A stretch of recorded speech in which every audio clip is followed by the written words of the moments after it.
Salut tout le monde, j'espère que vous allez bien. Bienvenue dans une nouvelle vidéo qui sera aujourd'hui un petit point lecture.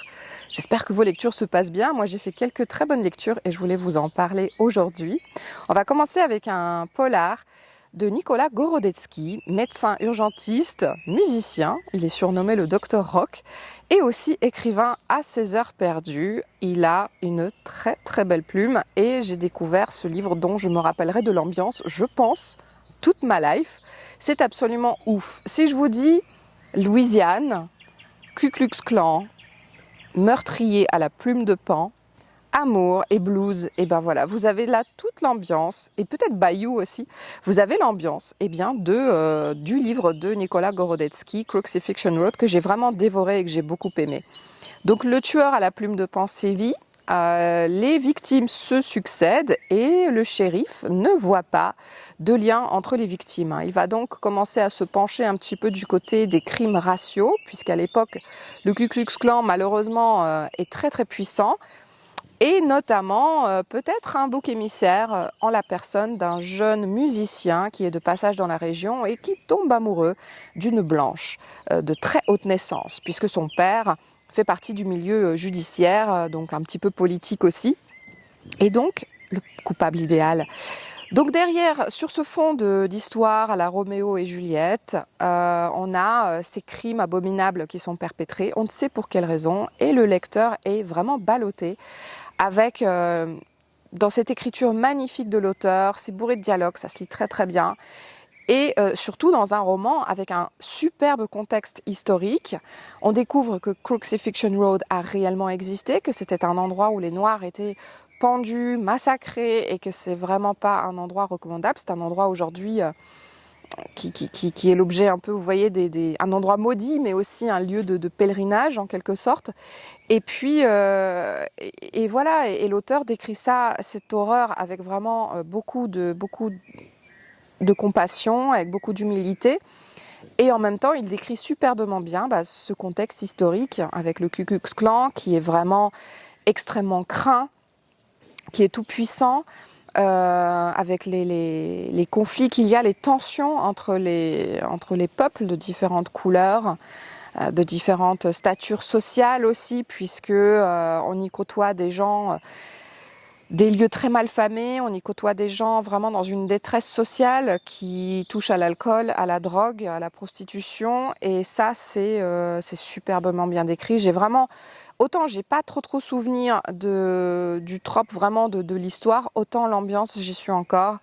C'est moite, c'est sensuel, c'est romantique, et c'est aussi très musical, puisque je vous le dis, l'auteur insuffle beaucoup d'éléments musicaux dans cet ouvrage, et on y apprend des choses sur la musique, sur la naissance du blues, et voilà, c'était superbement bien écrit, super bien fait, une super atmosphère, et j'ai vraiment adoré Crucifixion Road, beaucoup de dialogues, et le lecteur est juste dans l'incertitude totale quant à l'issue de cette affaire, et surtout, est-ce qu'il y a un lien avec la Première Guerre mondiale, puisque le premier chapitre commence durant la Première Guerre, et on se dit mais quel rapport? Donc, vous savez que le shérif aussi est un vétéran de la Première Guerre mondiale. Donc vous allez comme ça vous interroger tout au long du roman pour savoir est-ce qu'il y a véritablement un lien avec cette époque aussi de l'histoire en Europe. Donc voilà, donc je vous le recommande énormément, ce livre, il est vraiment super, et il faut savoir que Nicolas Gorodetzky a aussi écrit un livre sur la Shoah et la déportation, puisqu'il parle dans un livre à moitié biographique qui s'appelle Le train muet, je crois. Il parle en fait du train fantôme qu'il y a eu et qui a déporté énormément de juifs, et c'est donc l'histoire dépeinte du point de vue d'une femme. Et ça, c'est assez rare aussi dans ce contexte-là. Donc, c'est un livre que j'aimerais beaucoup découvrir aussi, qui me fait énormément de l'œil. Et si c'est aussi bien fait que Crucifixion Road, franchement, je pense que je vais me lancer si je tombe dessus. En tout cas, je vous conseille ce Crucifixion Road. Il est peut-être pas super évident à trouver. Vous allez peut-être devoir passer par des raisons en ligne pour l'acheter. Mais sincèrement, moi, j'ai passé un excellent moment. Si vous aimez le Bayou, allez-y. Et vraiment, c'était un livre très intéressant. Ça fait partie de ces policiers, de ces thrillers, je ne sais pas trop comment dire, dont vous allez sortir grandi, où vous allez quand même passer un très bon moment et aussi où vous allez apprendre des choses. Et ça, moi, j'aime beaucoup en littérature, donc un grand bravo pour ce livre, je l'ai adoré. Il n'en va malheureusement pas du tout de même avec le livre suivant. C'est de la New Romance et ça s'appelle The Marked Man. C'est une saga très connue, hein, très célèbre. Elle a été écrite par Jay Kronover et elle a été même adaptée en série Netflix. Une série qui me fait quand même de l'œil. J'ai bien envie de voir l'adaptation cinématographique. On va suivre une jeune femme qui s'appelle Shaw, qui est BCBG, très sérieuse dans ses études et surtout une jeune fille d'une très bonne famille. Malheureusement, c'est une famille assez éclatée et détestable. Elle a trouvé donc refuge auprès d'une autre famille dans laquelle on lui prêtait une relation avec un garçon. En réalité, ils étaient juste meilleurs amis du monde, ça vous le savez dès le départ, jusqu'à ce que ce jeune homme décède. Et c'est le frère de ce jeune homme, Rule, qui est le véritable aujourd'hui objet de tous les désirs et de tout l'amour de la jeune Shaw. Voilà, je ne sais pas si j'ai bien résumé, mais grosso modo c'est ça. Donc Rule ignore complètement que Shaw est amoureuse de lui et Rule ignore qu'il est amoureux de Shaw jusqu'à ce qu'il voit dans un bar dans lequel Shaw travaille pour payer un petit peu ses études. Il la voit habillée d'une manière assez attirante et donc il se rend compte à ce moment-là qu'il en est amoureux, qu'il en est dingue. Et surtout, Rule, c'est un garçon qui est tatoueur et qui est très tatoué, qui vit d'une manière qui est absolument pas validée par le reste de sa famille. Il a un frère qui est parti à l'armée aussi. Mais voilà, et donc lorsque tous les dimanches, Shaw vient manger à la table de cette famille d'adoption en quelque sorte, elle mange côte à côte avec Rule, sachant qu'ils sont juste potes, c'est elle qui l'amène en voiture. Et Rule, chaque dimanche, il est un peu déglingué, il est dépravé, il est à moitié rasé, il montre ses tatouages. Et surtout aussi, il enchaîne les conquêtes. Et Shaw voit ça d'un œil pas très bon, mais bon, elle ne peut malheureusement pas y faire grand-chose puisqu'elle cache son amour secret pour Rule. Donc, comme vous pouvez vous en douter, une histoire d'amour va commencer entre eux. Il va s'agir énormément de relations charnelles.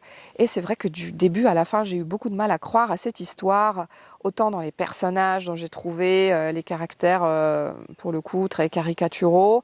La façon dont la trame aussi de l'histoire est faite, avec un rebondissement un petit peu vers les 3/4 du livre et puis un happy end, ça m'a pas passionnée réellement. J'ai même pas, on peut dire, passé un très bon moment avec ce livre.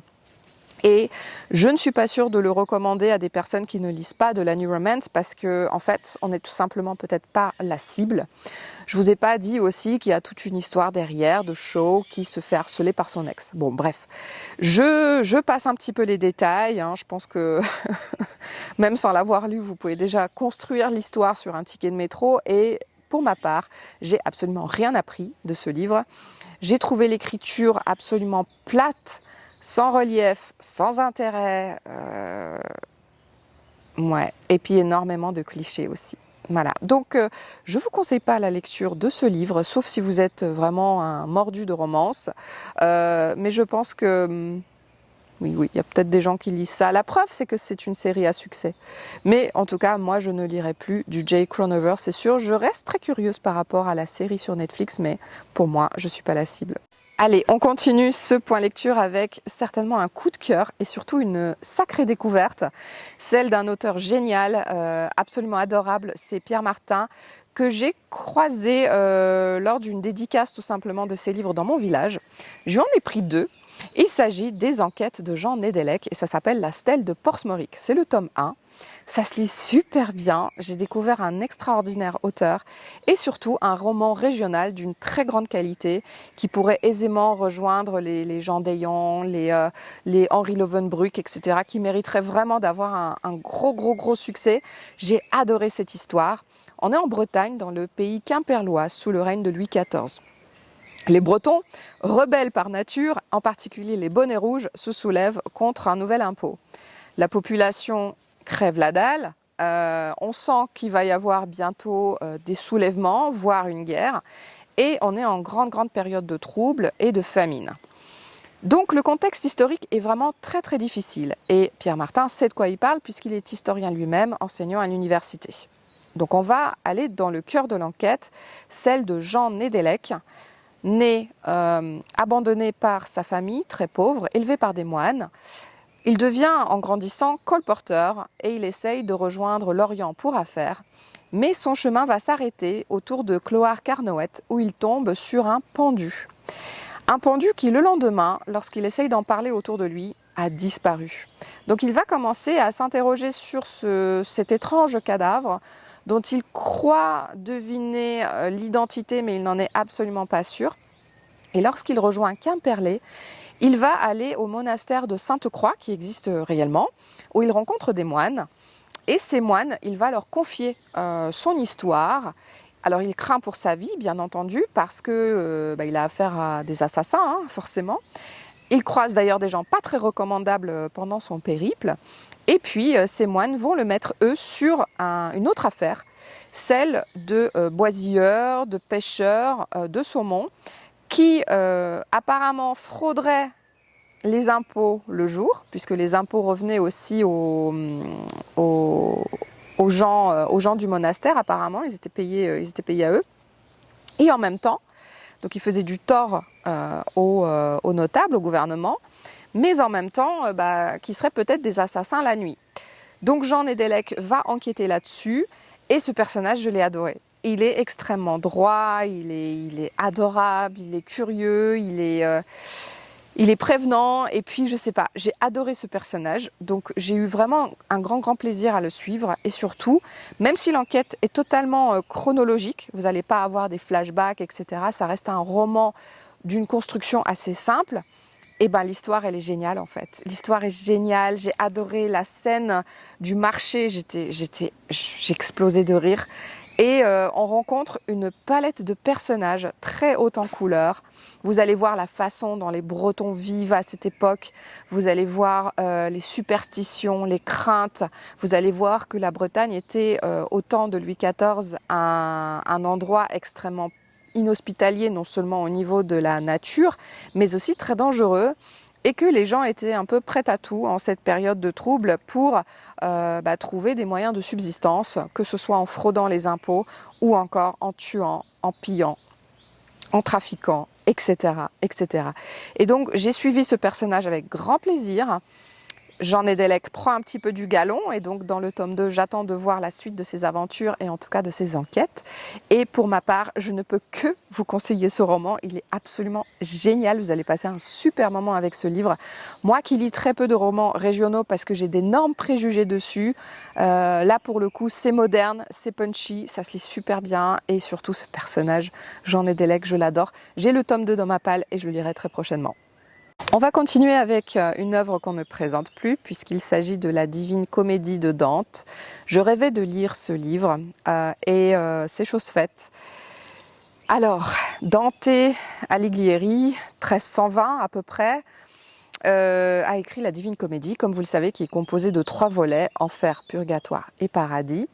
Donc c'est un livre d'aventure, on peut dire, un roman d'apprentissage, un récit d'aventure dans lequel le héros part à travers les différents cercles, d'abord de l'enfer, puis au paradis, puis au purgatoire, puis au paradis, où il va découvrir et rencontrer différentes personnes, découvrir leurs vices, ce qui les a amenés jusque-là, etc., etc. Donc c'est à la fois un ouvrage bourré de références historiques, mythologiques, philosophiques, et sincèrement, il faut avoir du bagage pour tout comprendre, ce que j'ai absolument pas eu la prétention de faire. Mais d'autre part, c'est aussi un pamphlet politique qui s'oppose à la politique de Florence, dans laquelle Dante Alighieri habitait à cette époque, puisqu'il avait à peu près tous les notables de la ville en horreur, et donc il s'insurge et il balance des noms, il balance des trucs. Donc c'est assez rigolo, c'est un ouvrage qui est tellement riche et foisonnant qu'on ne peut pas le résumer à une petite vidéo point lecture, clairement pas. On pourrait faire une vidéo spéciale, mais pour moi ça a été une chouette découverte, d'autant plus que René Cecatti, le traducteur, a pris le risque et le pari, alors c'est pas forcément ce que je préfère, mais il a utilisé un langage très simple, familier, presque familier, très compréhensible, et en même temps il a dépouillé le texte de toute note de bas de page. 0 note de bas de page, les gars. Donc là vous vous dites, ok, quand Dante il est en train de décrire tel personnage à travers son exploit ou tel lieu à travers son positionnement astrologique, vous vous dites mais comment je vais trouver, comment je vais le savoir? Et effectivement on ne peut pas le savoir, on ne peut pas deviner, on ne peut pas avoir la science infinie, mais on peut déjà lire cet ouvrage et l'apprécier pour sa beauté, pour ses vers très particuliers, très courts, et aussi pour la construction du récit et la richesse de tout ce qu'on peut y trouver. Donc moi je vous conseille sincèrement, il faut avoir lu Dante une fois dans sa vie. C'est une œuvre, c'est un chef-d'œuvre, c'est une œuvre magistrale, et je vous en conseille aussi la lecture. On va terminer cette vidéo sur encore un coup de cœur, un quasi coup de cœur j'ai envie de dire, celui de Luca de Franck Tillier. Donc on est une fois de plus dans le registre du thriller. Et avec Luca, je pense que Franck Tillier a tapé très très fort. J'ai vraiment adoré ce livre qui fait partie de la saga de Charcot et de Henbel, qui, je l'avoue, va spoiler un petit peu ce qui s'est passé auparavant. Mais ça ne m'a pas dérangé. Franck Tillier, c'est un auteur que je connais déjà depuis une très longue date, puisque j'ai commencé cet auteur avec La Chambre des Morts, que j'avais trouvé sur un banc dans le métro, et que j'ai lu en pensant que ce serait un roman de gare tout pourri. Et en fait, j'ai eu un coup de cœur pour la plume de Franck Tillier, et depuis, je les ai quasiment tous enchaînés. Alors la saga Charcot-Henbel, je l'ai un petit peu abandonnée. Et par ailleurs, lorsque j'ai lu le manuscrit inachevé, il y a 2 ou 3 ans de ça, je l'ai vraiment détesté. J'ai trouvé le livre super américanisé, totalement improbable, avec beaucoup de choses, trop de rebondissements, et j'ai trouvé que ça valait vraiment un Joël Dicker. Et puis finalement, je me suis réconciliée avec l'auteur grâce à ce Luca qui se passe toujours dans, on va dire, la région parisienne, avec Charcot qui a changé de locaux de police. On va être avec plusieurs victimes. D'une part, il y a un corps mutilé trouvé dans une forêt au fond d'une fosse. D'autre part, une jeune femme qu'on suit au tout début, elle est dans une chambre d'hôtel, elle est prête à vendre son corps pour enfanter pour d'autres personnes. On appelle ça la gestation pour autrui. Et puis il y a aussi un homme qui explose en plein devant le commissariat justement, lorsqu'il vient déposer une lettre qui est écrite de la main de ce qui semble être un hacker au courant de tout ce qui va se passer dans le monde dans les prochains jours. Donc autant vous dire, un gros bazar au niveau des événements qui se passent, on ne voit pas trop le lien, mais alors Franck Tillier, il sait faire ça, mais juste avec la plus grande perfection. À aucun moment dans le récit, on est perdu, on est happé du début à la fin de l'histoire. Il y a des rebondissements de malade mental et vraiment l'équipe est en effervescence pour essayer de trouver qui est derrière tous ces crimes. Est-ce qu'il y a un lien? Qu'est-ce qui les relie? Et vous, lecteurs, vous allez juste enchaîner les chapitres, enchaîner les pages avec frénésie, tellement c'est super bien fait, et surtout la thématique qui est abordée ici par Franck Tillier, qui m'a beaucoup touchée, qui est une thématique extrêmement moderne, qui fait froid dans le dos, qui existe déjà, qui est réelle, qui est parmi nous. On va traiter notamment des très grandes entreprises, donc les GAFA, de la manière dont elles nous manipulent. Elles manipulent nos vies, nos chemins de vie, nos corps, la façon dont on est fliqué aujourd'hui, et surtout ce hacker aussi qui semble être au courant des faits qui vont se produire. Donc il y a beaucoup d'éléments, je ne veux pas trop vous en parler, je ne veux pas vous spoiler, je veux vous laisser vraiment découvrir l'histoire, mais pour moi ça a été un énorme coup de cœur. La seule petite chose peut-être, c'est le personnage de Lucie Henbel qui a pêché pour moi. Ce personnage, je l'ai trouvé totalement inutile, extrêmement chochotte, elle a toujours froid, bref, elle ne sert absolument à rien, j'ai pas compris. J'ai pas souvenir dans les précédents Charcot et Henbel que ce personnage était comme ça, et ça m'a un petit peu déçu que ce personnage féminin soit décrit de cette manière. Il y a aussi une relation qu'on prête à 2 autres enquêteurs, et j'ai trouvé que c'était peut-être un petit peu inutile. Mais le contexte, autant ce qui se passe dans le commissariat, autant ce qui se passe dans la région parisienne à ce moment-là, autant ce qui se passe dans le monde et surtout les thématiques abordées par Tillier, mais pas ça, c'est une bombasse ce livre. J'ai adoré Luca, c'est sordide à souhait, il y a des choses extrêmement violentes qui sont décrites. Je pense notamment aussi à ce qu'on fait à des animaux. Voilà, on ne parle pas que de l'humanité, on parle de toutes les races, on parle voilà. Je veux même pas vous en dire trop, je veux vous laisser vraiment découvrir, mais pour moi Luca c'est un des meilleurs Franck Tillier que j'ai lu, et pourtant je me suis ennuyée avec certains Tillier, je me suis ennuyée avec Atomka, je me suis ennuyée avec Pandemia, je me suis ennuyée avec certains de ses ouvrages. Je considère toujours que les meilleurs Franck Tillier, ce sont ceux qu'il a écrits à ses débuts. Train d'enfer pour Ange Rouge, Deuil de miel, La Chambre des morts, c'est ma trilogie préférée. Et puis aussi, là, Luca, il revient en force.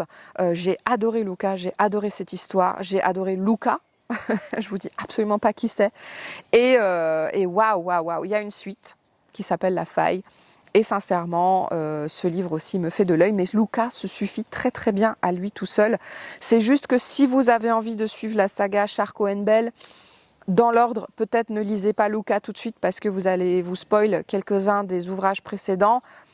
Après, si vous vous en fichez comme moi de lire dans le désordre, allez-y franchement, parce que Luca, c'est un très très très grand Tillier, c'est un maître du genre. Entre les flashbacks, les rebondissements, et sans qu'à aucun moment vous ne soyez perdu, Franck Tillier signe là un de ses meilleurs thrillers. J'ai juste surkiffé. Voilà, écoutez, c'en est tout pour cette vidéo.